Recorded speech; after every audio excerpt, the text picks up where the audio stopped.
วัสดีค่ะตอนนี้เราอยู่ที่มหาวิทยาลัยธรรมศาสตร์นะคะ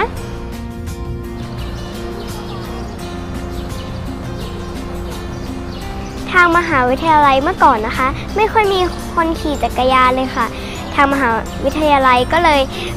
ลองไปหาสาเหตุดูว่าทำไมแล้วก็ได้คำตอบมาว่าเพราะว่าแดดร้อนค่ะแล้วก็กลัวโดนรถชนค่ะ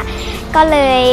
ทำทางจักรยานขึ้นมาค่ะจะได้ไม่ต้องกลัวรถชนแล้วก็ได้ปลูกต้นไม้บริเวณรอบๆทางจักรยานค่ะจะได้ไม่ร้อนค่ะ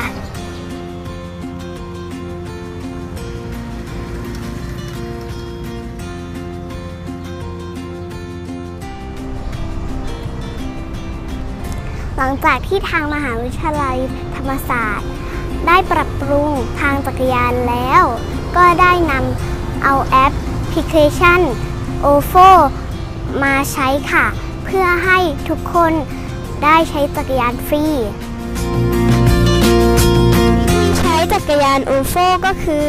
อันดับแรกเราจะต้องสแกน QR Code ค่ะ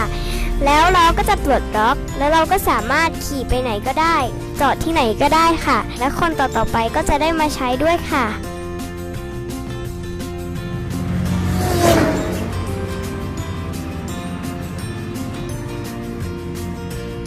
และนี่คือภาพที่เราจะเห็นประจำในมหาวิทยาลัยธรรมศาสตร์รังสิตค่ะ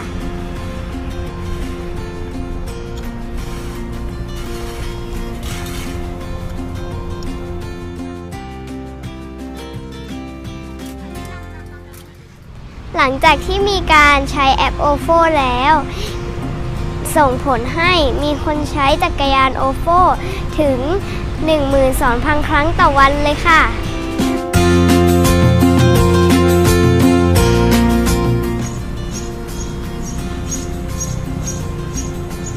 และนี่ก็คือบรรยากาศการใช้จักรยาน OFO ของมหาวิทยาลัยธรรมศาสตร์ค่ะเราสองคนขอจบการรายงานเพียงเท่านี้ค่ะสวัสดีค่ะ